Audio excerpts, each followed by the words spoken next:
Yes, people, what's going on? Welcome back to the channel. Welcome back to Saeed TV. We are live for the Midday Live, lunchtime in the UK. So why not spend your lunch hour break talking about football and listening to us waffling about football? You know what I mean? That's what we do for most of the time. But listen, guys, big up to everybody who's here. Unfortunately, LB couldn't make it. Lee Gunn as well couldn't make it. Big up to LB. I think he's not well. And Lee Gunn, I think he's got his parents around. So big up to Lee Gunn and LB. We got Dan Potts, who's by no means, you know what I mean, a worthy replacement, man. Big up to you, Dan Potts, mate. Appreciate you coming on. Always a pleasure, bro. Always a pleasure, bro. Absolutely. We got man like Greasy Don, who's, oh, by the way, who's replacing Gooley. Gooley couldn't make it as well, but Greasy Don, Chelsea fan in the building. What are you saying, bro? Hey, love for having me on, man. I love jumping on streams with Saeed, you know. Funny, man. It's too funny. But yeah, big up the chat, man. It should be a good show. And it's going to be a good game later as well. Me and Savo will definitely get into it. Yeah, definitely. We'll definitely touch into it. Big up Pelu says, oh, I like this panel. Big up to you, Pelu. And also Sava, man. Sava, you've been waiting a long weekend. How does it feel waiting this week, like all the way to Monday for a game? Does it feel you more nervous or are you feeling more like confident? How are you feeling, bro? Oh, I don't know. We're averaging like 11 games, 11 days in between games at the moment. So it's really quite boring. I'm enjoying the meltdown from others. And I'm just here for the title talk. I'm not used to it. I'm here for the title talk. So yeah, no, I'm joking. No, listen, it's good. It's good, man. Looking forward to tonight. Should be a good game. Already won it, Savo. Yeah, you boys already won the league, man. Yeah. End the league. It's done. We've won the league. Yeah, end it. What's Poch getting himself into? Just he's talking about all the emotions and feelings, right? All these. Oh, I loved Spurs. I might go back one day. Shh. Don't commit to yourself, Poch. No, listen, I've seen the Poch comments, so we'll definitely get into it. Absolutely. But listen, I want to talk about the Arsenal fan base. Dan Potts, a lot of hysterical things going on right now. I mean, Zayn Bias is coming in straight away saying, big up Zayn Bias, goes, that goal's a disgrace, but we control the game and playing away. They beat PSG, no shame losing. You lost 3-0 to their pub team side. Plus, we beat City. We move on. But is it we move on, though? Because there are a lot of excuses, Dan. And I watched your fan cam, and you know what? I always think you're one of the realists who speak their mind and don't kind of pander to what the media is saying and what the kind of the kind of the social media kind of thing. Where are you in terms of the controversy and the moaning and the crying going on right now? Where are you right now in terms of all of it? Just embarrassing, isn't it? Just bizarre. I don't understand it. I've seen a lot of outrage. I've seen a lot of incidents that VAR completely messed up and cost people points, that have cost teams points. If I'm a Wolves fan this season, I'd start to wonder what I'm doing wrong because I've had 5 now. Fulham have been screwed by it. Bournemouth have been screwed by it. Liverpool and Spurs, we saw all that incident. VAR, we can't rely on VAR anymore. Like, have people not learned? It's been around for 2-3 years now. And if you're relying on VAR to pick up points, there's something wrong with your performance. And that's what I would rather Mikel Arteta be concentrating on right now. Not the fact that VAR is a disgrace, because we all kind of know that. But if you're relying on that to pick up points, you've kind of not played very well, Mikel. And I was at the game. Listen, I was there, right? So I could see firsthand how we were playing. We've gone backwards. We've regressed. We're nowhere near what we were last season. And I understand that we've got injuries without Jesus and Partey and Erdegaard. But let's not forget that Newcastle had the whole of their spine out as well, right? They had Botman out. They had Tonali now suspended. Alexander Isak was out. Harvey Barnes was out. They've got other squad players that are out that have done well for them this season. In fact, the two youngsters are out. That Michele, I don't know if I've said that right, and Anderson, who's been really good, Elliot Anderson, for them this season when he's come on. So let's not actually start making excuses to Arsenal being injured, etc. Our style of play at the moment has completely changed. It's completely flipped on its head. Last season, I was bigging up Saka, Martinelli, Erdegaard, Jesus. All of these guys were getting the mentions. Who are the best players for Arsenal right now? I can tell you. Every week it's Rice. Every week it's Saliba. Every week it's Gabriel. So your 3 defensive players or defensive-minded players are your best players each week consistently. What does that tell you?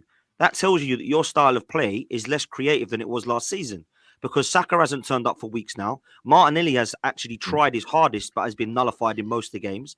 That can't be them being poor overnight, or, oh my God, they were incredibly overrated players that last season just got lucky.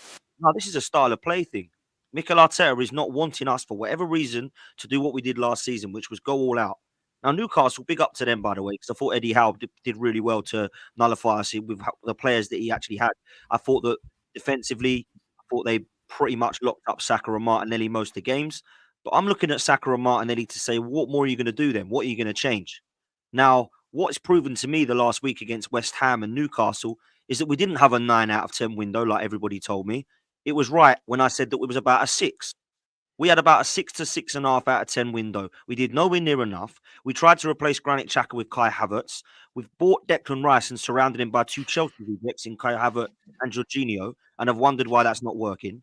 We've not replaced anybody to cover for Gabriel Jesus. We've used Eddie Nketiah, who is in the room against Sheffield United but goes missing against everybody else. And we've got no cover for Bukayo Saka whatsoever. So the kid is burnt out. But nobody wants to admit this. Now, why are we seeing a dip in form from players like Ben White, Alexander Zinchenko, who was pivotal last season to the way we were playing? Why are we seeing drop-offs to the players such as Martin Erdegaard and the 2 that I've mentioned on the wing? This is all on Mikel Arteta. So when I look at the things that people are talking about in the media at the moment, away from VAR, which I'll come back to in a minute, Mikel Arteta is the reason why our goalkeeping situation looks a mess. Mikel Arteta is the reason as to why we're playing ridiculous style of football right now. That people are saying is going to win us the league. Just relax, calm, look at it. Can't you all see it? We've only lost 1 game and we're still 3 points off at the top. Everybody can see it's not sustainable. He's got a pair of eyes. He's the reason that Kai Havertz is being shoved into this side for £65 million. And people are telling me that I can see Berbatov and Van Persie in him. I mean, please go to Specsavers. Please, I don't know what you're doing, but I love the admiration for your positivity or delusion. Then you've got the situation of no cover for Jesus. Everything that we're looking at right now is his decision. He spent £700 million on this side. There's no more transfer windows needed, but everyone crying out for January. Wait till January. Wait till January. And everyone laughed at me last season when I said that this guy needs more windows than Microsoft. Trust me, bro. Like, this guy's had an unbelievable amount of windows. So I've now seen 4 years and we're in phase 4 of a project. The team we've just lost to are in phase 1 of their project. And it's taken their manager 1 season to get them back into the Champions League, not 4. It's not spent He's not spent, even though he can spend it because he's got it there, he's not spent anywhere near £700 million to get Newcastle where they are right now. So I'm seeing a team that actually is showing an amazing amount of process that hasn't come 8th twice, to then jump to 5th, to then get into a title race and fail at every hurdle, by the way. I've seen this manager in 1 week throw another competition away with arrogance, like Arsenal, this team that keep winning trophies every year. No, we're not anymore. We don't do that. Yeah, we're not a team that can just get dumped out of a competition and go, oh, well, don't matter. Don't matter FC. I've been fuming this week with Arsenal. Yeah, and people are coming at me saying, oh, don't be so toxic and negative. You need to slow down, bro. You need to calm. You're one of these fans that just gets stressed after every meeting. You want to get the manager out. I'm just saying it how I see it. Right now, tell me anything I've just said that is delusional. Because for me, with my eyes, that's what I'm seeing Arsenal Football Club. They want to bury their head in the sand, Dan. That's what a lot of your fan base do, bro. They know it deep down themselves, but the moment you mention anything, you're a hater. They come out and attack you in the chat. Do you know what I'm saying? That's just Arsenal fans for you, bro. Maybe, and unfortunately, we have a deluded section of the fan base. Like every club has this, right? Every club has a deluded section. They get carried away, right? But ours is. I tell you what, I do. Everyone knows I do a football channel, right? And it's a football channel, not an Arsenal channel. I do enough Arsenal content elsewhere, right? I am hated by more Arsenal fans than I am Spurs fans. This is what I can't understand. Don't worry, man. Crazy I'm stuff. with you. Oh, Sick of it, can I jump in on that, Saeed? I think look, I think what Dan has said is absolutely spot on. Unfortunately, in this day and age, you do, like Dan said, that you get two types of fans. You get the types of fans that literally want to just bury their head in the sand. They go, "It's all right. It's just a defeat," and yeah, it is just a defeat. But then when you look at everything surrounding it, the way they've been playing, the signings they made, the amount of money they had, where they were last year, something doesn't add up. And this is what I was trying to say last year to people. And it's the same thing I'm saying. So I'm not being a hypocrite. You guys all know me. I'm saying this to Spurs fans right now. Where you are for a moment in time doesn't mean that everything just goes on that career plan, so to speak. That's career plan. Talking like I'm in recruitment. Everyone, going on that kind of path, right? And that's it. Like last year when Arsenal was second, I remember I was saying to you, Dan, like on your show, that for me, the big thing isn't about what Arsenal did last year. It's what do you do in the summer? How do you go again? How do Arsenal go again? How do you build a squad that's good enough to close that gap on Manchester City and go again? And unfortunately, yes, man. And unfortunately, what you're seeing is Arsenal didn't for me. This isn't about one defeat. The style of football, like Dan said, has gone. I can't believe I'm going to say this, and the Spurs fans in the chat, I am so sorry. I enjoyed watching Arsenal last year. I know I'm not allowed to say that. Arsenal were good to watch. It was horrible, but it was good to watch. This year you watch them and it's like, I don't know what they've turned into. They're kind of like, they're not an attacking team anymore. It's like Declan Rice is kind of cajole everyone around him, but there's no real movement off the ball. Saka and Martinelli look, I'm going to say it. I know everyone loves Saka. I think he looks crap. Saka, can I read your stat quickly? Yeah, go for it. So this is Arsenal. They've scored 5 goals from corners, 6 penalties, right? And they've hardly scored from open play. If you actually break it down this year, bro. Right, that's their Don, on that as well. Just I'm on the back of that. Luton and Crystal Palace have more creation than us. We're 15th in the league. United have more creation than you, bro. Put it there. It's just United. That's crazy. United have created more than you, bro. But when you call it out, because people look at the league table, they don't like stats and stuff. I don't, to be honest. One of my most annoying stats is XG. When I walk off the pitch on a Sunday and people say to me, how did you get on? Oh, we won the XG. It was unreal. Well, cool. What was the score? Well, we lost 4-1. I couldn't give a damn about XG. It's embarrassing. But Dan, you know the problem, right? Go on, man. Sorry, man. You know the problem for me is when I look at Arsenal, as I said, have you closed the gap on Man City? Right? I don't think you have at all. I don't think you've closed the gap on them. It's further for me. The problem you've got with that is Liverpool are better than. I know we're going to talk about Liverpool. Liverpool are better than they were last year. We will. Let's be fair. Liverpool, for as much as we want to cuss them out, they've lost 2 games in 30. Right? So Liverpool are much better than they were last year. Spurs are much better than we were last year. Right? Newcastle are going to. They'll be up there. They've got too much about them. They'll be up there as well. So last year it was Arsenal and Man City, and everyone else was kind of just down here. This year you've not got that. So Arsenal have got people around them For me, I can't believe I'm saying this as a Spurs fan, because I like seeing Arsenal not as good as last year. Arteta needs to go back to what he did last year. Go back to basics. I'm not blaming Havertz, but drop Havertz. Maybe start resting Saka or Martinelli and giving Trossard a few games in the team and Smith Rowe, and start getting a bit of energy back into the team, because at the moment, Arsenal look like another team in that. For me, I've always said this: Man City are here, everyone else is down here. I stand by that. I don't think that the table at the moment tells a different story. I think even if Spurs win tonight and we go top, it's temporary. Man City are the best. Everyone else is playing out for second, third, fourth, fifth, sixth, seventh, eighth, whatever. And Arsenal ruined their chance to close that gap. 220 million in the transfer window. That should have bought 5 or 6 40 million pound players. But listen, here, spent 65 million pounds. Go on, Said. Sorry, go on. I'll keep talking. Go on. I was going to say, because Zayn Biassi says here, Havertz wasted money almost like as bad as Anthony. Rice signed the season. I think he's on level with Rodri now. We need Tony in January. But just the first bit, forget the rest bit. Forget the rest. But the bit on Havertz, I mean, again, you know what it is with Havertz, yeah? I thought he did all the dog work on Saturday, but he didn't really give you an attacking output. And this is the problem, though. You haven't bought him like we does with Mason Mount. He does all of the running, but it doesn't give you output. And this he was a busy bee. He needs to bridge the gap. Yeah, he was a busy bee. He's meant to be that link between the midfield and the attack. What was he creating? You know what I mean? What was he really creating? And when I was speaking about this in the summer, again, I had Arsenal fans burying their head in the sand. Oh, it was Chelsea. You guys misprofiled him. You weren't playing him in the right role. I said, bro, the guy was here for 3 years under multiple managers. They all trusted him. They were all starting him week in, week out, right? He was played up top. He said it himself, his own words, I can play as a striker, right? And he likes playing behind the striker as well. Frank Lampard tried him at left centre mid. It didn't work. He tried him at right centre mid. It didn't work. He tried him on the right. It didn't work.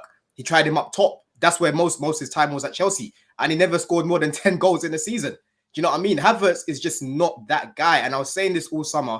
He's not going to elevate you lot to where you need to get to. And then you're looking at West Ham. They've got Kudus, who cost half of what Havertz cost. And look what he's doing over there. Do you know what I'm saying? So I don't know what Arteta was watching in the league for 3 years to say, this is the guy that I want. Like, this is James the guy. Madison. Do you know what I found? Madison, this is the guy that's going to elevate us now. I really don't get it.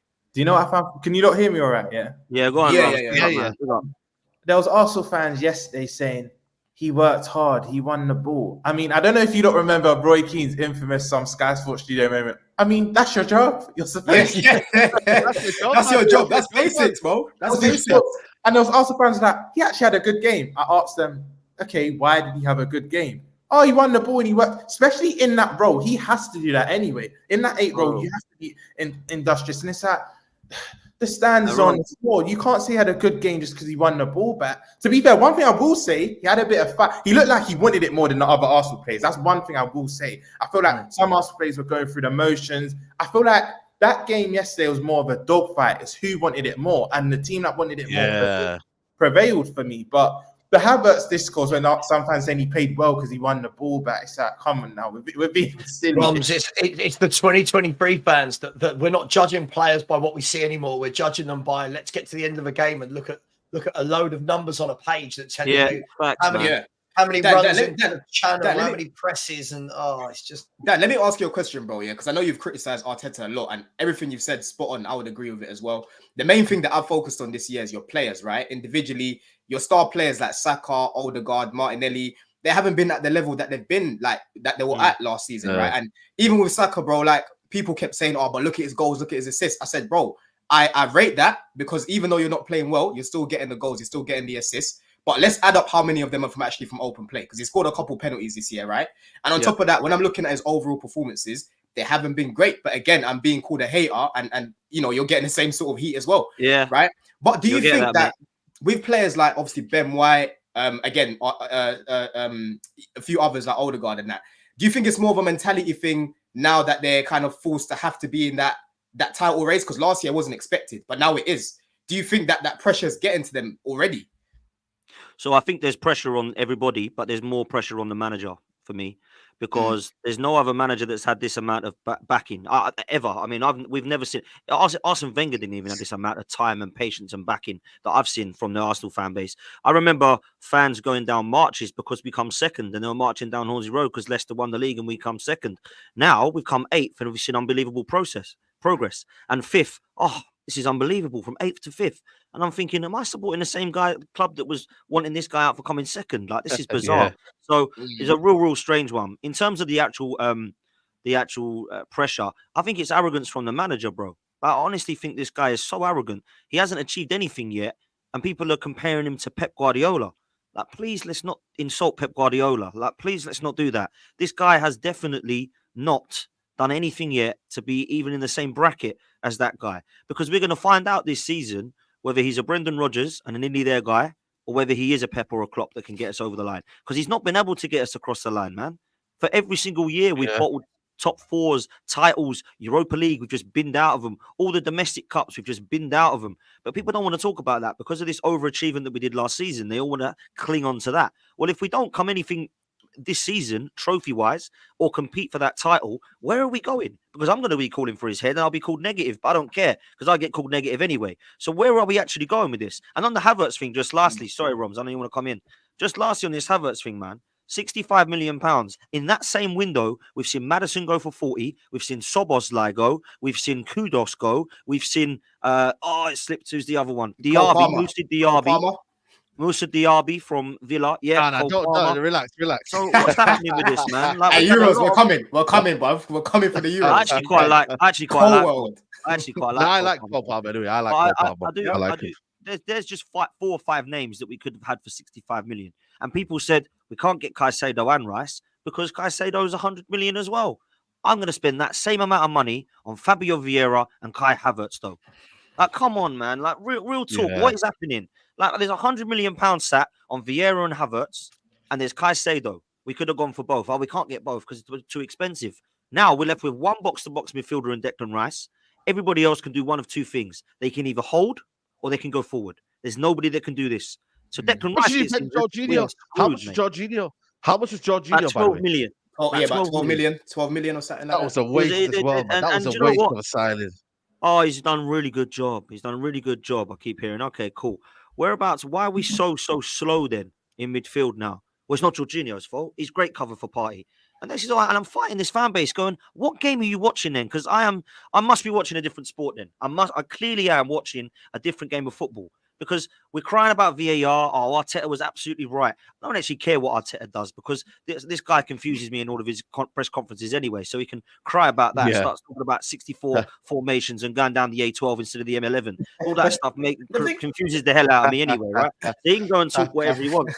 But the way I see it is this VAR situation is an issue. But that is not the reason that Arsenal fans can use as an excuse as to why we didn't pick up 3 points. Because if that does not count, we've still dropped points at St. James's Park when they've got all their spine out. So I'm not having this Arsenal have improved and we're getting better. And this is just a different style of play because we've learned from last year that we went 120 mile per hour last year and couldn't keep up. So now we've changed our target. This is all crap. Dan, I haven't been buying that mature narrative. I haven't been buying it, bro, because the performances haven't been mature, in my opinion. They haven't. They just haven't been great. That's what it is. And you know what I was saying to Arsenal fans yesterday? They're gonna go on about this VAR stuff, but you still had 22 minutes to win the game or get something from the game. There was still time left. And something I wanted to ask you, Dan, because I don't really want to have knee-jerk reactions, Arteta in or Arteta out, but I always ask Arsenal fans this: if he ends the season and, in my opinion, doesn't win one of the big 2, so I'm not speaking about the League Cup, which, let's be honest, the other day when you got knocked out of it, I understand some fans are frustrated, but you've never respected that cup. Even in your history, you've never fish to fry. The League Cup. FA Cup's kind of your bread and butter, but if you win that again, it's not going to appease a lot of your fans because you just normally win that. So my point is, if he doesn't win one of the big 2, do you potentially pull the plug? Because I asked Arsenal fans this and they said, but context, it depends how. Let's say if we get to, I was saying this to yesterday's side, let's say if we get to a semi-final of the Champions League, a semi-final of the FA Cup, and it's like, no, what if you just don't win one of the big two? Like, when is it time to kind of... How about this, Roms? And just to add to that as well, like Sam said, it's north of 600 million as well. Yeah. And he's been here for 4, it would have been his 5th year if he stays going into next season. And Dan, before you answer that, just to add to that as well, Roms, obviously Savak spoke about the fact that last year it was only Arsenal and Man City really at that level. Everyone around you now has improved, right? Let's say he ends up having a top 4 dog race now, dog fight for top 4 now. Yeah, after the money that you spent and the season you had last year. So yeah, just to add to that as well, what if that happens? Listen, if we're trying to fight to get into the top 4, then he's gone. For me, there is context, as what Roms was saying. Of course, if you get to a Champions League final and you lose to Manchester City in the final or Real Madrid, and you get to the last game of the season and you lose the points by a goal difference, or you lose the league by a point, then of course there's context because you've nearly won 2 of the biggest competitions, right? A FA Cup would probably save him, to be fair, Roms. I know you say, it's only an FA Cup, but for me, a trophy saves any manager in the season because it's about the winning trophies, right? But for me, I want to ask the Arsenal fan base that you're talking to, Roms, and I seem to be talking to a lot at the moment. When is it actually okay to demand that we win this league then? How long is this process? Yes. When is it okay for Arsenal to actually go, right, now it's okay for you to win a major trophy? When is it okay? Why are we allergic to saying, because I'll tell you this, when I walked out in the year 2000 of Highbury, I never ever once went, that's us for 5 years then. Man United have just done a treble. Won't be winning the league for a few years, but now it's okay to do that. It's okay to go, yeah, Man City next 5 years, it ain't gonna be about that. Manchester United and Arsenal went at it, and we got the better of them. And every single year that Manchester United won something, I was in mourning leaving Highbury because we become second. Now these fan bases are bigging up 4th and bigging up 5th as progress. I'm not one of those guys. If we don't win a trophy this season, I'll be questioning him. How we don't win it might be different. See, Dan, would you say though that, like, I mean, look, I think most people would, hand on heart, I think if you ask them honestly, would say that Man City are going to win the league title, right? I think we know that, right? I might be wrong, but 9 times out of 10 they win the league title. For me, that just makes it really, really important that I think the other clubs should be going tooth and nail for all the other competitions, because I get it. In the grand scheme of things, is a League Cup and an FA Cup the same as the league or the Champions League? No, but let's be fair. In the league, you've got to ask yourself, what are the chances of us beating Man City to it? There's a chance, but it's a small chance. This isn't Arsenal, by the way. This is everyone. Everyone, yeah. Then you look at the Champions League and say, what are the chances with the Champions League? All right, well, you've got Man City. Then you've got a couple of big teams in there that people might have heard of, like Real Madrid, like Bayern Munich, like that, some big players. Yeah. So are we going to win that? What's the chances? Slow. Right, we've got the League Cup and the FA Cup. Surely we've got to go out for it so that we can at least say to our fans, you know what? All right, we finished 2nd or 3rd in the league, put up a good fight, but look, we did give you the day out as well and got you the trophy. Absolutely. The problem is now it's brilliant when you read chats. It's brilliant. Like, I've got people going, "Oh, well, Klopp should be winning the title. Arteta should be winning it. Pep should be winning. We're gonna get on to Klopp. Don't worry. Pochettino should be. It's like, whoa, hang on. Have we just every year? It's as though everyone sort of forgets that Man City are this juggernaut. Like every year, everyone sort of forgets that their squad is not only the best squad, but what they've got is Pep knows how to rotate these players. If Arsenal 1 week, right, Dan, let's just say if Arsenal 1 week rotated Martinelli and Saka, that there is every Arsenal fan's excuse as to why you don't win that game. When Man City go, all right, at the weekend, Grealish and Foden, you guys are on the bench. Right? Grealish and Foden are on the bench. If they had lost that game, no one can turn around and go, but Grealish and Foden didn't start. Nah, hang on. What do you mean? Doku and Bernardo Silva started. You have to be winning games. Yeah, and Arsenal were going to do this summer. And that's the point, Trevor. Get your Jeremy Dokus, get your Kudos, get your Madisons, get yourself to where you've got 5 or 6 up the top facts, there. Mate. You're rotating. Absolute facts, that's what mate. you should have done. But you know what? That's the thing. If you don't want to really win it, that's the problem. You need to bridge the gap with quality, and if you don't do that, and that's it is what it is. But go on. That's the thing. Sorry, Saeed. Last thing, so I know you got to move. But last thing, right? On what you've just said, Sav, is spot on, and the reason it's spot on is the bit you said at the last bit, right? Because there are Man City too good, Man City too good. That's the bit I disagree with in terms of like, we just all give up because Man City are going to walk it. Let's just see what we can do. The bit I agree with you with is, well, That's now the case because Arsenal haven't done enough in the summer. So now it is Man City are too good, Man City are too good. And that is on the manager because the manager and Edu are responsible for these transfers that come in. Everybody that we big up that's been great at Arsenal, Arteta gets praised for. So he must get the criticism if they don't bring him in, right? So that for me is why we've not been set up to do this. For me, if we do not win something this season, we have a squad there now that's the start of with a few missing pieces that we can all see of winning something. And I want a winning manager, whether it's Don Carlo Ancelotti, whether it's Diego Simeone, whoever it is, whether that CV says, I win things, I want you because you have proven you can win stuff. And that's why Mikel Arteta, for me, has to prove that he can win something this year or we have another 5 years of this. Can I just say really quickly, though, I feel like people have completely misunderstood what I said there. I'm not saying everyone should give up. My point is this: if you don't close, like Dan said, if you don't close the gap, which Arsenal didn't, which Liverpool haven't, no one's closed that gap on them. So you know the probability is they're winning the league. So go all out for the other competition. Exactly. That's such a good point that you make as well, Sava and Dan. Yeah, because I think Arsenal fans forget that last year you were very, very lucky that the majority of your players didn't get injured, bro. Like Arsenal hardly picked up any injuries last year, but now already you're seeing Jesus getting more injuries. You know, and you're having to bring in Eddie. You know, you're seeing certain man coming out. Odegaard, he's getting injured. Like he didn't get injured once last year, did he, Dan? And then you're having to depend on Kai Havertz. So that's a good point you make, man. That quality had to be spot on, and so far the drop off is massive, man. The drop off is massive, absolutely massive, 100%, 100%, man. Big up to everybody here. There's nearly 1.1k in here. Let's get the likes up to at least 500 likes. Minimum target 500 likes. And make sure you're following everyone's channels. Links are in the description. But Roms, man, we have to come to you, bro. Next, boy, he's gone. Liverpool. He's gone. Hey, listen, listen. Don't go anywhere, Roms. We'll be back with you. Don't go anywhere. Scoring 3 against Luton ain't for everybody, man. It's not for everybody, man. I can't lie. Yeah, he's back. Roms, are you there? They cut off your sound. They cut off your sound. You're muted, bro. You're muted, Roms. Can't even hear you, Roms. No, can't hear you. Just like he's having a Darwin, isn't he? He's having a Darwin at the moment. What's going on, man? Nunes. While he gets that sorted, I mean, Liverpool, I think it's an embarrassing result yesterday, man. I don't know what you guys think. Don, I'll come to you.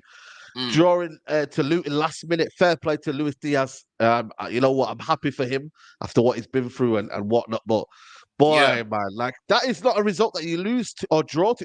For me, it's technically a loss, really. Let's be honest. It is, man. I think a lot of people are actually me including. I predicted that Liverpool would win this game 3-0. I don't know why. I said 3-0 because Liverpool's attack. But overall, bro, Luton are not as bad as what people make them out to be. Like, they actually have a style of play. It's just their quality and their final third that they're lacking a bit of quality up there. You know what I mean? When it comes to finishing. But overall, they're not as bad as Sheffield. They're not as bad as Burnley. You know, they're not as bad as the teams down there. They can actually bang ball. Do you know what I mean? And I feel like Liverpool players went into the game yesterday kind of expecting that they're going to win, which they should against Luton. But that kind of put them off their game because I'm looking at players like Salah. He wasn't. Yeah. Roms. Salah wasn't good yesterday, and he wasn't good in front of goal. Darwin, you know, 1 week he can do something of quality, and then another week he does what he did yesterday. It was just a bit of a flat performance. There's only a few players I can look at in Liverpool's team, like Harvey Elliott. When he came on, he was quite good. Yeah. But overall, Luton deserved that win, man. In my opinion, to be honest, I think they played well. They defended very well as well. And yeah, you know, it was kind of written for Diaz to come on and get that goal because of what's going on with his dad and that, which was good for him. I was happy for him. But overall, bro, this is drop points, man. I don't think Liverpool fans should be happy that they ended up getting a draw. Like, obviously, you take a draw, but it was a shit result. It was a shit result, man. In the context of things, yes, but a draw's not good enough. And this is what I was saying yesterday when I was on Sai's channel, right? I thought this would be 3 or 4-0. I was well within my right. It'll be 3 and 4-0. Everyone thought it was. Attackers we have, we're averaging over 2 goals a game. I was well in my right to think it, but when you don't know, I love Nunes. I know you will get. He's not the best. He's not the most intricate. He's not the most technical, but he needs to be put. That chance is inexcusable. You need to be putting that away. And there was some Liverpool fans that are trying to say, yeah, but it came at him quite far. It didn't. He actually came onto the ball. All you need to do. We've all played football. Knee over the ball. And he didn't even have, someone said he had to use his laces. He didn't even really have to use his laces. I watched it again. You just need to side foot that in the net. It literally He just have to overthinks it. He overthinks it, Robs. He overthinks everything. side. There was even a chance. This is the one I'm kind of frustrated with as well. In the first 10 minutes, Trent plays a lovely ball over. He does all the hard stuff right. He brings it down and he just hits it with too much vim and it hits the crossbar. And I'm like, if he puts us 1-0 up in the first 10 minutes, I think the floodgates open. Yeah. But you know what? I have to give credit to Luton because they implemented their game plan and they were excellent. And Rob Edwards even said before the game, we've been a bit unlucky at home because they've actually had good home performances. But I wasn't really trying to hear all of that. We're Liverpool and they're Luton. We should just be going there and winning. And like Don said, I think a lot of our big hits had an off day. I think Salah was poor. I think Szoboszlai was poor. Evidently, he got hooked, I think, 58th minute. Yeah.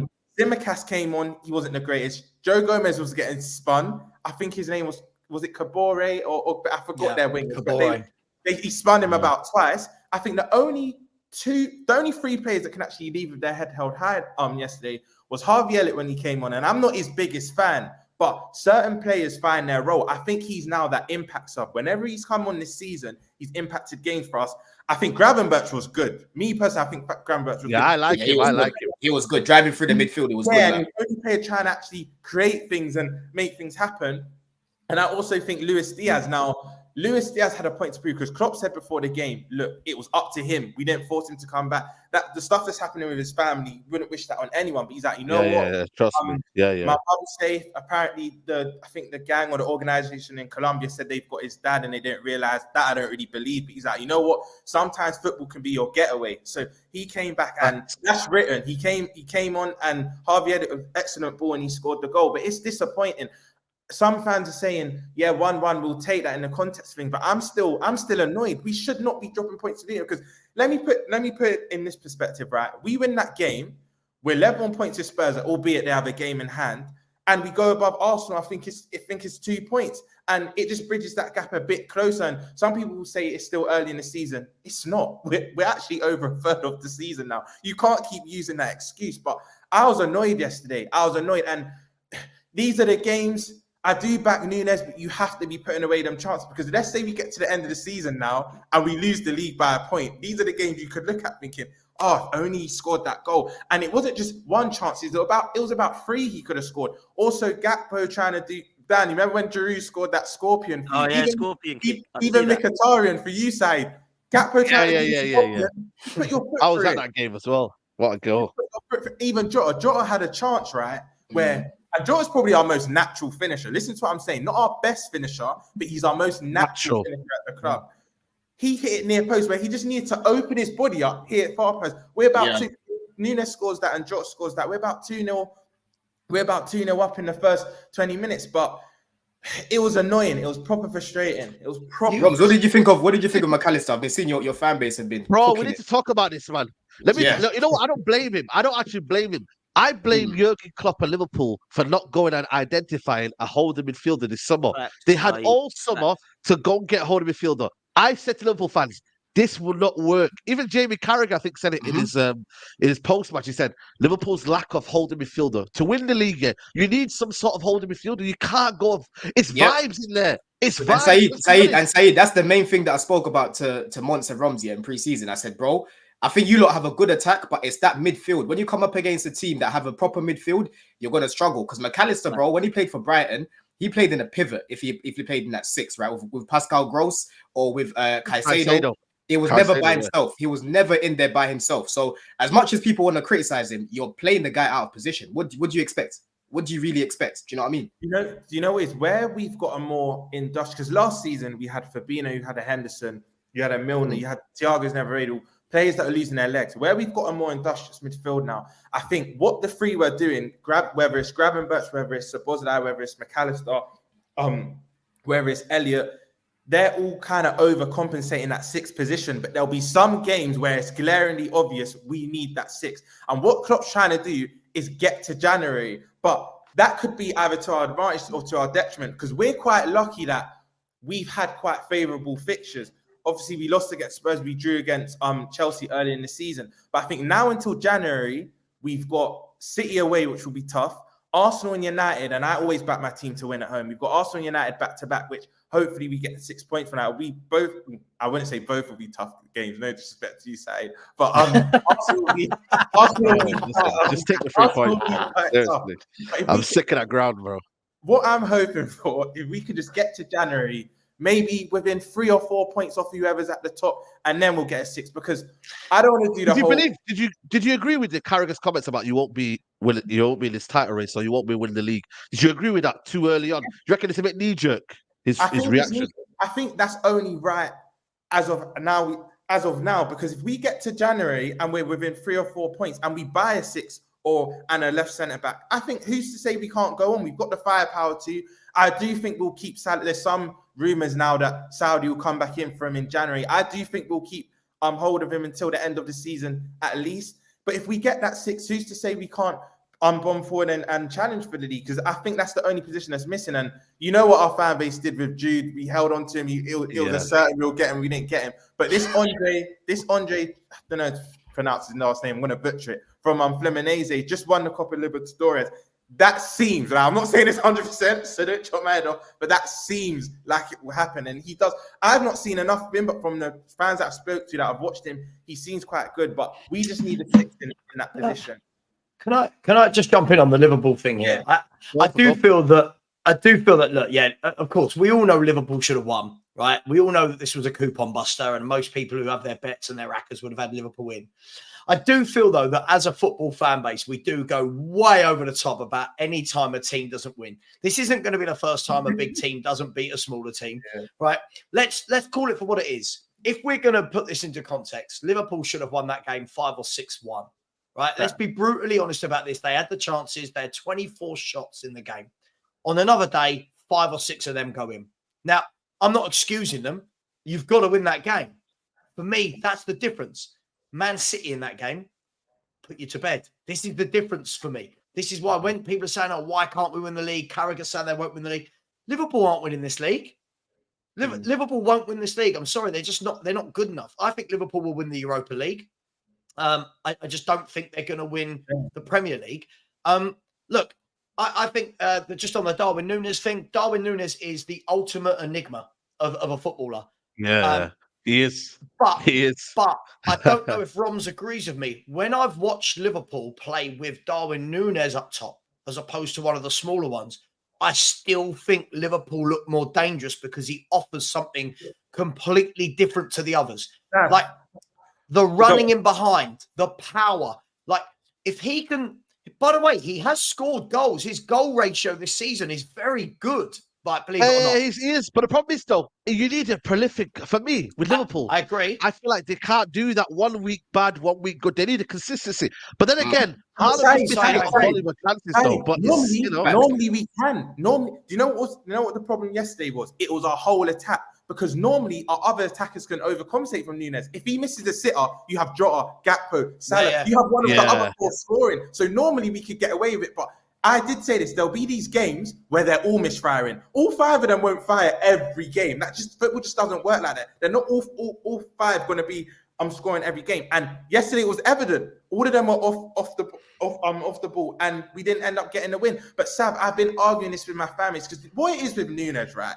And I've saying this for the umpteenth time.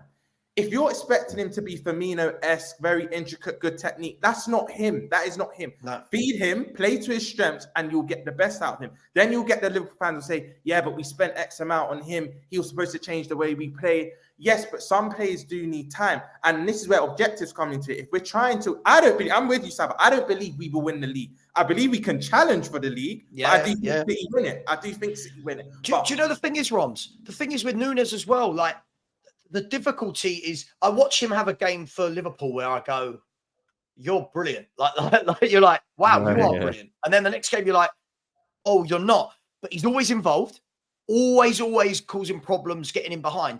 The difficulty I think he has is he'll get a brace. And then the next game, you look at Liverpool and he's changed the front 3 again. And you're thinking, you know what? With your wide men, you can do that. With your centre forward, when your centre forward tucks balls in the back of the net, you don't drop that guy. Do you know what it is, though, Sam? I think it's no. Stan, just before you go, right? Nunes didn't actually have a bad game. I think his movement was No, he excellent. didn't. He didn't. His I know. movement was excellent as always. He had about 3 or 4 shots on target in the first half. He had a good game. It was literally just the cutting edge. He just wasn't clinical, and that's the most frustrating thing. But this is Darwin. So one last thing, Dan. You see the other day against Bournemouth. That's what he can do. It's almost like if he doesn't have that bad touch, he doesn't score that great goal. He's very unorthodox in that sense. But sorry, Dan, go on. No, it's calm, man. I agree with everything that you're saying, and I've actually been a big fan of Darwin Nunes, and people have ripped me for it. The biggest thing that I thought was probably one of the biggest mistakes to do was to go right last season, Darwin or Haaland, which one's going to do it? We all knew Haaland was going to kill him, right? So that then made Darwin Nunes look like a donkey. Can I just say that wasn't all of it? The more level-headed, we never made that comparison. It was just and even Liverpool Liverpool fans here, right? And even Liverpool fans. For me, it was just football fans going 2 massive signings. Who's going to get them on? Everybody knew that Haaland was going to kill him, right? For me, what that is a stupid thing to do. What we should have done was, how's Darwin Nunes doing at Liverpool? Not in comparison to anyone, just how's he doing? And I always thought he was doing a good job. The problem he's got is, where I get put in the mud with him, is he does stupid things like go through open goal and hit the post, and have an open goal and put it wide. And this is what doesn't do him any favors, because they're the moments they get stuck in people's memories. They're like, this guy's a donkey. This guy mixes. Actually, he does a lot more, right? He does a lot. Have you seen this guy this season? He's played 15 games for Liverpool. By the way, not all starts. He's played 15 games for Liverpool and had 11 goal contributions. There we go. Back in the day, I don't know about you. If players had 11 and 15 goal contributions, you're going, oh, this player's tasty. Now everyone needs to be Haaland. Everyone needs to be Ronaldo. Like, it's madness. Is it because obviously the hype that came through him, the fact that, I'm not saying the price tag is his fault, but the fact that the way he came in, everybody was raving him. Everybody but that's fans' fault, Saeed. That's what they do. That's what fans do, man. But fans are part of football, though. Fans are part of football. But the thing is, that's fans. What fans never take into consideration. We never ever, as a collective football fans, take things into consideration, like moving to a new country, not speaking the language, taking time to settle, being a young man, the pressure of a price tag. We just go on, you're a professional footballer. Go, be brilliant in game one. Chelsea, everyone's done it with Mudryk, right? A guy coming from a war-torn country at a very young age who's had injuries, plays, then doesn't play for free. Can we let people settle in, get some game time?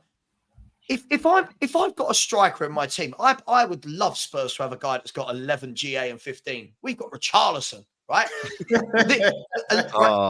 If you actually look at it in the Premier League alone, he's got 4 goals, 3 assists in 10 games. If your striker's given you, and I believe, Roms, you'll be able to tell me if I'm right, of those 7 Premier League games, I think only 5 are starts, maybe 6. Starts. 6 starts, 7 goal contributions. Like, I get it. He missed chances. I like him, man. That's what I mean. He's effective. He's effective. Yeah. But people, sorry, Rob, just one last thing. It's just, this is football 2023. Liverpool lose, it's the end of the world. Man City lost to Wolves the other day. And since then have battered everyone out of sight. 6-4, 3-2. Listen, one result doesn't define a team. These things happen. You are right, Sava, but what I will say about that, and you are bang on, right? Because when City lose, it's like, oh, well, we know that that's not going to mean anything. They'll come and win 6-0, which is pretty much what they did.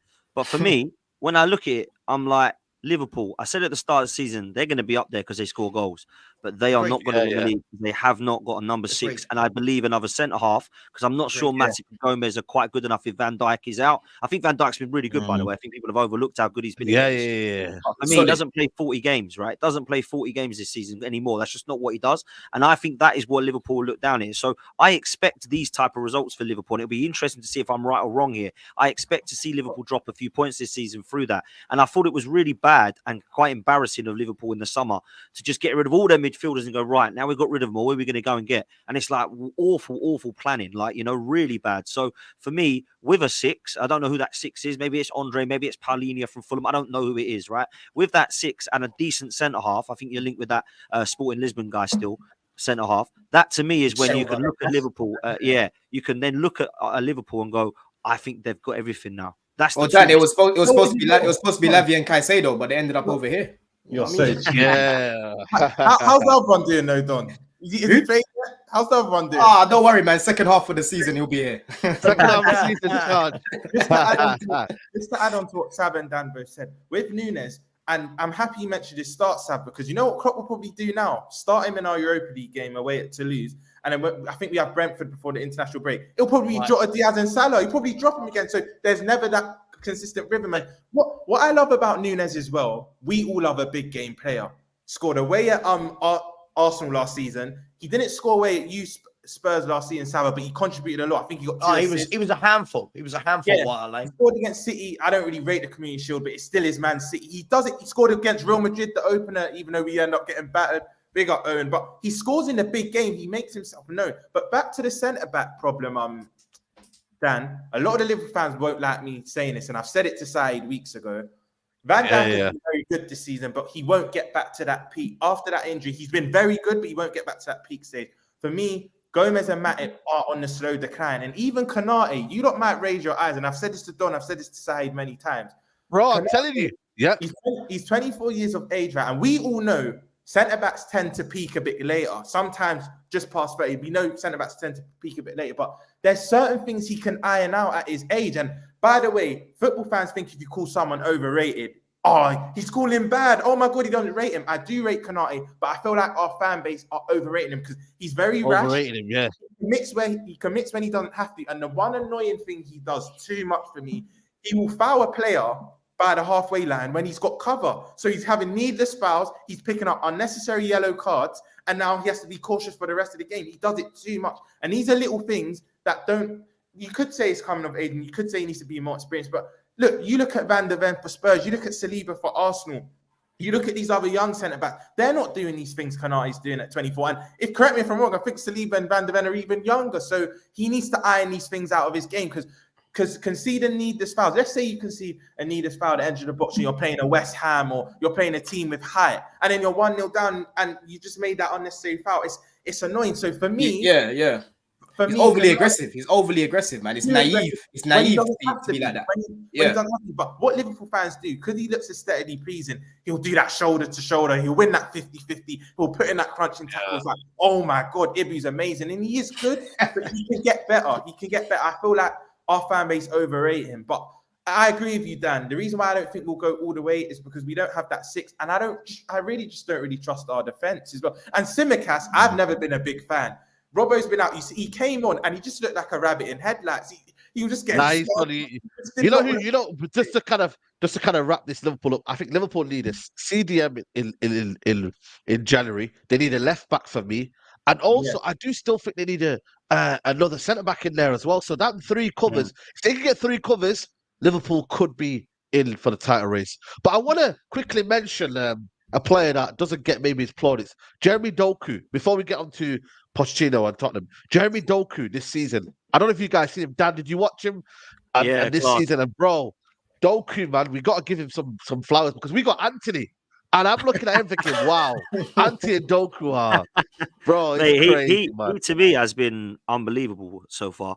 And I said that Mahrez and Gundogan could be real hard to replace for Man City, and I think they still will. Don't get me wrong, but I think this Doku has come in, or Doku, whatever you call him. I think he's come in and he's completely lit up. I think he's a horrible player to have to defend against because he's quick feet. You don't quite know where he's going. He's not very predictable. He's got pace, but he's also really quick. You know when players are quick, but they're quick running at the ball. He's got that. Yeah. Do you know what I said yesterday, Dan, on Never a Foul? When Doku drops his shoulder, bro, I shimmy at home as well, bro. Like I move as well. Because the guy just does it, yeah. he does it, bro. He does it with so much vim, yeah.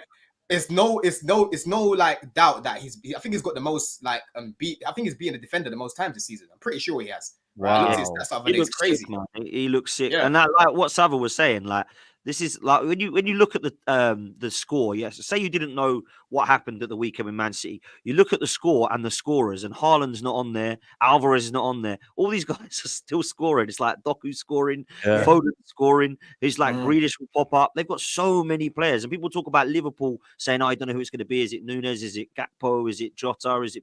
They keep going on, but Man City are the same, man. Like it's scary how many. It's just scary, man. But Dan, every summer we sat on your show, my show. We sat in here, and everyone, City aren't the same. When are we going to realize, that Pep Guardiola knows what he's doing? Like, and it was last year, the season before, they were like, Sterling, Jesus, and Zinchenko. That's it. Liverpool winning the league. David Silva went, Fernandinho went. Listen. The thing is, Pep Guardiola is the best in the world at what he does for a reason, and we could say there's a drop off, but you've got Foden, who's another year experienced. Jack Grealish is perfect for what they want him to do. You got Doku, who just offers you something completely different. Bernardo Silva, a player that never ever gets talked about as one of the world's best. This boy is just different gravy. They've got everything a squad needs. Everything a squad needs, City have got. But every year, you watch next year, they'll lose 2 players. We'll be doing it again. We'll be going, I don't know this year. I don't know. Look, De Bruyne's gone and Ake's gone. I don't know how they're going to cope. Oh, God, really? Do you know what's worse news for us? I don't know if it's 100% true, but apparently Pep's only going to sign an extension. So that's great news for all. But he needs to leave the league, man. I'm telling you, man. I just got a quick super chat here from Pep. He says, Nunes misses a lot of chances. He should be finishing. He has a decent numbers, but he could have great numbers if he could finish those sitters. That's where some of the criticism comes from. Yeah, I think that's what Rams did allude to as well before. But you know what? I just think with you know what? It's so infectious to get a player that just wants to go at a player and beat a man. Like when I'm looking at Anthony, I'm like, bro, he can't beat a man, he can't shoot, he can't cross. Like, get a winger who can wing. You know what I'm saying? I love it, man. They're my type, bro. They're my type of wingers, bro. Listen, growing up, they're my type of wingers. You're talking about Aaron Lennon. You're talking about Nzogbia. Yeah, you might remember Nzogbia, touchline, beating his man all the time. Yes. He's another one. He's the type of wingers I love, bro. There's a phrase for that. Like, I used to be told, get chalk on your boots. Like, get as wide as possible. Go one-on-one with your man. I remember the Chelsea had it with, remember Duff and Robin in that Mourinho team? Oh, yeah. Even Malouda was up and down, bro. He used to be up and down on the wing. And you know what? It's nice. It's actually quite refreshing to see a winger like Doku get back in our game, because that kind of got ousted. There's a lot of inside forwards now that want to make inverted runs, and there's no one that will really receive it on the touchline and actually say, it's kind of like your old style boxing match. Like, let's put our fists off. Let's actually have a fight. Do you know what, Robbs? Do you know what, right? I'm constantly having to debate with Spurs fans because I think that our wide men are absolutely pony. Like Kulusevski and whoever plays on the left. You know, wingers now that, Savvy, you don't understand the formation. They're there to hold the ball up. Shut up. They're wingers, right? Yes, you can hold the ball up every now and then, but at what point do you have to scare the living Jesus out of the fullback, right? Now I'm going to allude to one man. You can see him right there, right? David Ginola is who I talk about. I watched this guy for years with a season ticket at the lane. He got the ball, every fullback crap themselves, right? Because right foot, left foot, skill, pace, power. Nowadays, we're praising people like Kulusevski. But he's run more miles than any other winger in the league. I don't care. Get me Mo Farah. I don't care. I want to run. Doku gets the ball and you go, hang on, he's going to go at him. And I'll ask you this question. If you guys are a right back or a left back, and I turn around and say to you, right, today you're playing against Jeremy Doku, next week you're playing against Kulusevski, which one are you losing sleep over? Sav, I'm not going to lie. The week I'm playing Doku, I'm going back in the changing room now. You know, right? Yeah, sorry, Gaffer. I've got my hamstrings feeling a bit tight. I don't know. He deserves a chance. You know what I mean? We've all been there, man. We've all been there. Yeah, listen. I get that players are different. I get that everyone brings a different skill set, but I feel like football fans have forgotten what wingers are meant to be there for. Not everyone. Man City don't have two that go. They always have one, like a Grealish, that will hold it up, draw fouls. But they've always had a Mahrez, a Doku, a Sterling, a Sane, so they balance it out. You can't have two that just cut in.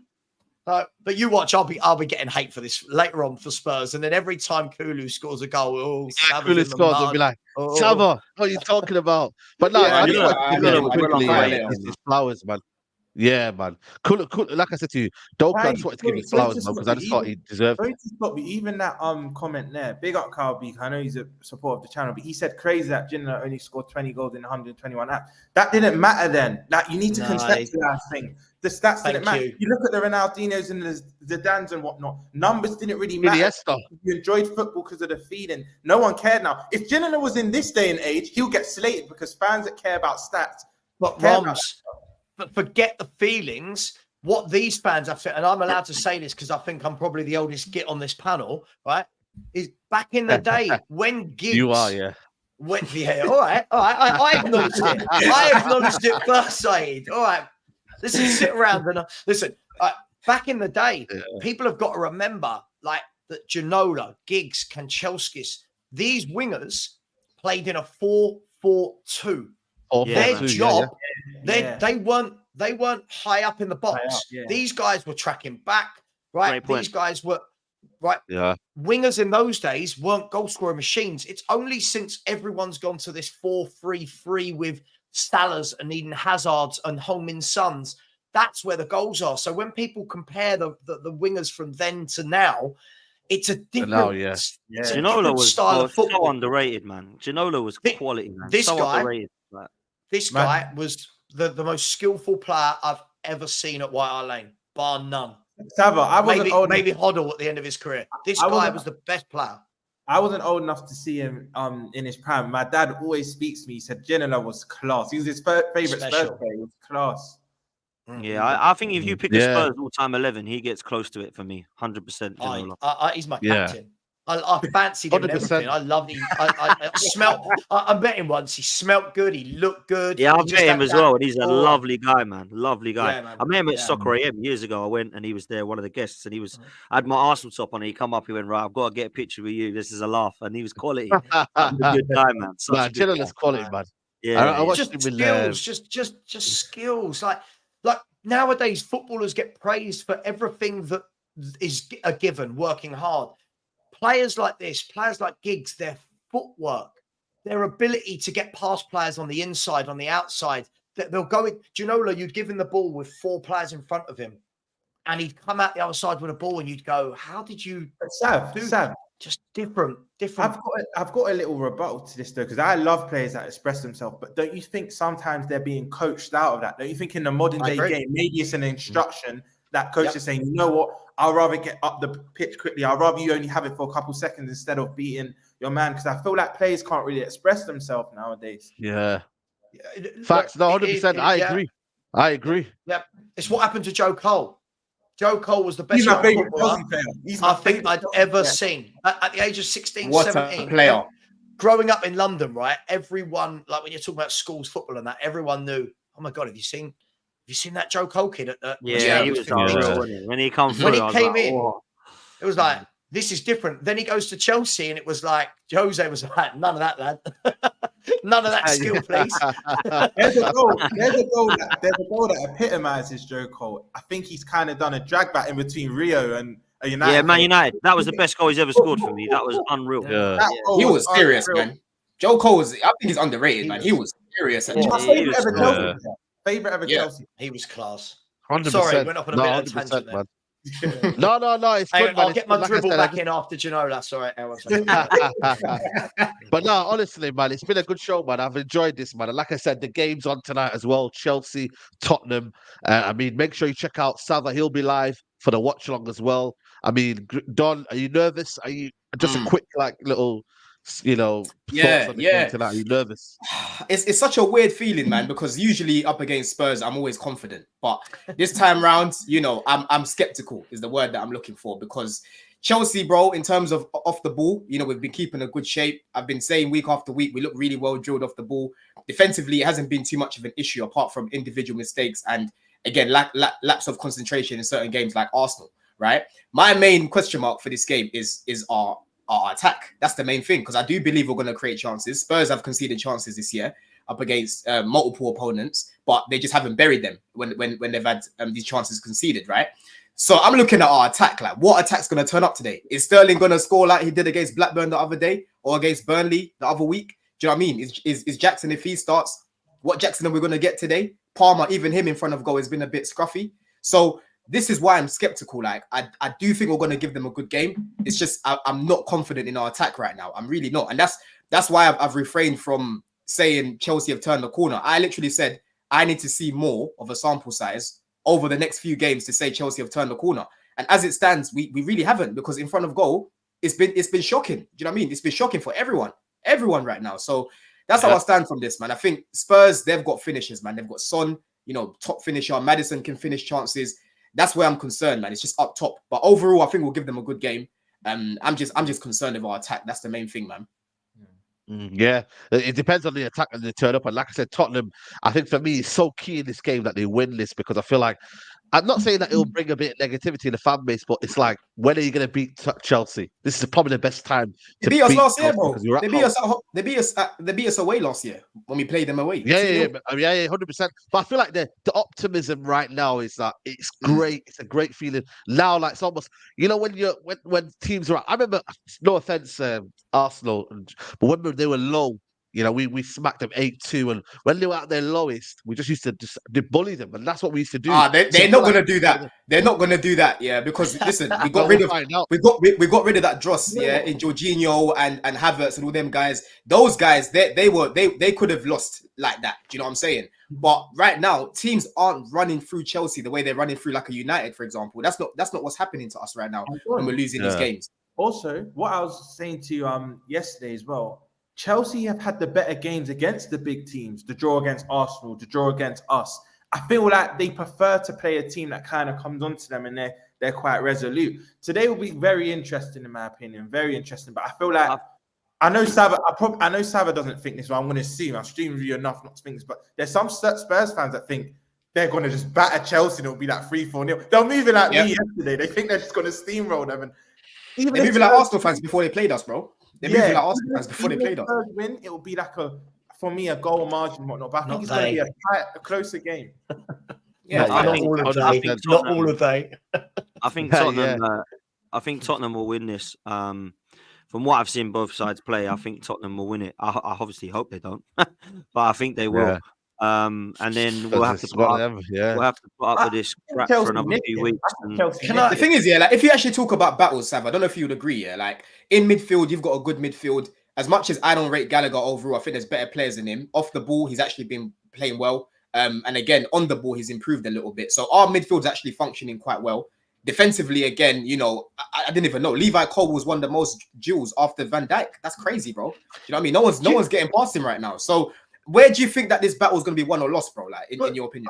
I'll tell you what. First and foremost, look, let me just say, listen, a lot of Spurs fans we've seen it, they're getting carried away, just enjoy the ride and all that kind of, all that lovely feelings nonsense. Well, enjoy the ride, it's great. Look, I don't actually think Spurs have been as good as many people think we have. I'm not knocking it, right? Winning without playing well is a good thing. Right, but if you actually look at our last games, I thought we were crap against Crystal Palace. I thought we were crap against Fulham. We were crap against Luton Town. Liverpool were all over us until the red cards and obviously the controversial goal.